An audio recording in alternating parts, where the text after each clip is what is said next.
George, I'm the guy that put NATO together, the future. No one thought I could expand it. I'm the guy that shoved Putin down. No one thought could happen. Wow, I'm really impressed by that statement. And I'm actually very glad that Joe Biden has done this interview, because I always thought that Joe Biden made an attempt to avoid the Ukraine war. I always thought that Joe Biden made an attempt to play the brinksmanship with Putin to try to avoid the war, and that it was unfortunate that Ukraine ended up in a war. But here it's interesting because the first association Biden has with this war is just pride and gratification. Okay. That's very interesting because if you have to go to war, that's one thing. Okay. But if war could have been avoided, right, I don't know that I would be so happy about it. I don't know if I would be so proud of it. And it's interesting how, when you look at the tragedy in Ukraine, okay, what is the first thing that comes to our mind? The first thing that comes to my mind is tens and tens and tens of thousands of dead young and old people, okay, displaced people, people that have to leave those countries. The Ukrainian economy has been completely devastated in many ways. Okay, so that's the first thing that comes to my mind. But the first thing that comes to his mind is the petty arrogance of, oh, I'm beating Putin, I'm putting Putin down. That's his way of summarizing it. And there's no room in his limited brain to feel bad about what happened and that it perhaps could have been avoided. So I'm very glad he answered that question that way. I mean, if the Lord Almighty came down and said, Joe, get out of the race, I get out of the race, the Lord Almighty's not coming down. I mean, these hypotheticals, George. And let's not forget that neurological deterioration can have different types of symptoms. At times it could be that you lose your short-term memory. At times it could be that you trail off in speech, that you're not able to find words, or actually, you don't have the motricity to actually verbalize your thoughts, right?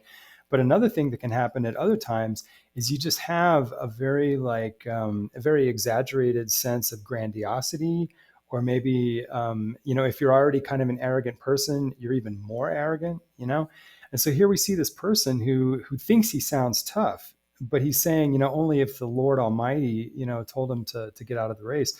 I mean, that, he came to do this interview to try to reassure people that he has sobriety, and what he's doing is he's putting all of his energy to try to, manufacture the semblance of the cogency of like a 13-year-old. But what he's actually saying is actually not very reassuring, because it's showing us that he is apparently dangerously arrogant. But you're behind now in the popular vote. I don't buy that. Oh, come on. Well, I don't think those critics know what they're talking about. They're just wrong. It's wrong.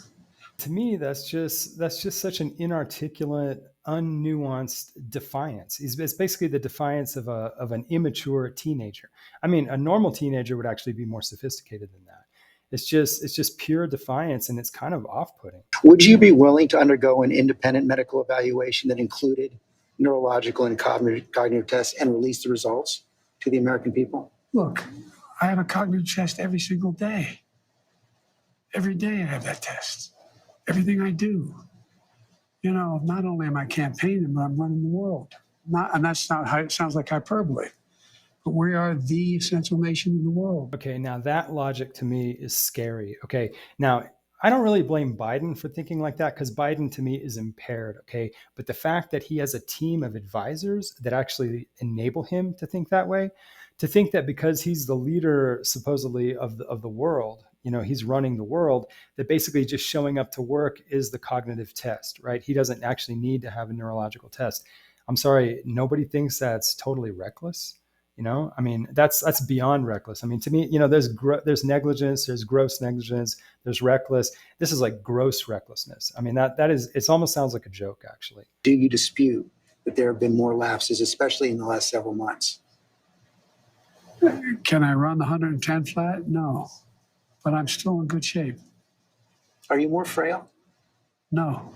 I don't think anybody has to comment on that. For him to deny that he's more frail, I mean, I almost shouldn't have put that in, because I think that's obvious. I mean, it's obvious that he's just, I don't know. I mean, it just seems to me like he's just doing this for himself. I'm confident that the Democrats will find a way to get him out of the race. If you can be convinced that you cannot defeat Donald Trump, will you stand down? It depends if the Lord Almighty comes out and tells me that, I might do that. If you are told reliably from your allies, from your friends and supporters in the Democratic Party, in the House and the Senate, that they're concerned you're going to lose the House and the Senate if you stay in, what will you do? I'm not going to answer that question. And there you have it. That's the transparent Joe Biden doing his best to sound like he's compos mentis at this time. And I don't know. I mean, I don't really think this deserves a lot of comment. I mean, I am concerned about the Democratic Party. I personally, I'm not a Republican or a Democrat, by the way. I don't really like the Democratic Party, but I will say, if the Democratic Party is not healthy, then there's no motivation for the Republican Party to be healthy, and if both are unhealthy, one party has to step up and do something. And right now, the Democratic Party looks very unhealthy. I'm sorry, Kamala Harris, it shouldn't even be like argued whether she's, a viable candidate for president of the free world. I mean, that's almost as much of a joke as Biden, honestly. And Gavin Newsom, I'm telling you, I don't know how to put this into words, but Gavin Newsom to me just oozes compensatory personality pathology. Okay, I'm sorry. Gavin Newsom is just a compensatory, brash, kind of a cocky, really loudmouth kind of guy who speaks more than his brain functions. Okay, so in terms of like personality psychology, someone who's like reasonably healthy, who doesn't seem to have like defensive personality pathology, and who has reasonable intelligence. Where is Cory Booker? Okay, if you really want to go for somebody who's like a minority race or whatever, to be quite honest, Cory Booker, just the way he performed in the last campaign during the primaries 4 years ago, Cory Booker actually demonstrated, at least to me, that he's reasonably intelligent. He's really a pretty intelligent guy. And even if he doesn't have all the experience that some other people have, which it doesn't hurt to have a guy who doesn't have, like, say, on the border of a personality disorder, and who isn't defensive, and who actually is comfortable in his own skin, and who actually is pretty intelligent. So I wouldn't discount Cory Booker. I just don't know if he's actually, on the menu to possibly be a candidate. But, I'm just saying personally, there are people out there that are not crazy or are not like infantile, and then there's Elizabeth Warren. I mean, I don't know if she's interested. I don't know if she's too old. I mean, it's just a question.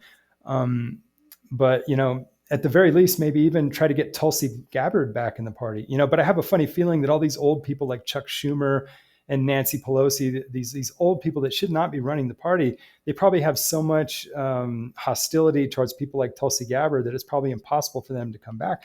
So really, there are people under the Democratic umbrella that could potentially, be candidates, but we don't even hear them being talked about, And granted, the same thing is true on the Republican side. I personally, I'm not saying that Rand Paul is like the greatest person in the world, please.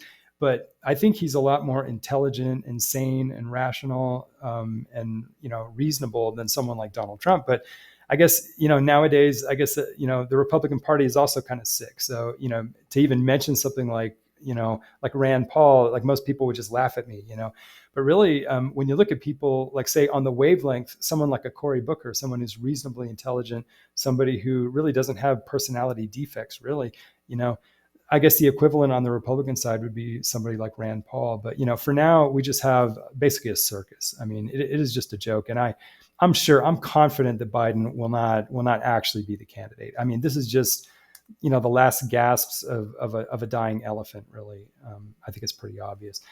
Or a donkey, I guess, Anyway, sorry, I know people don't like these videos, but I can't help it. I mean, I see a crime taking place. This is history. And I think people should comment about it. I'm sorry. So anyway, thanks for watching.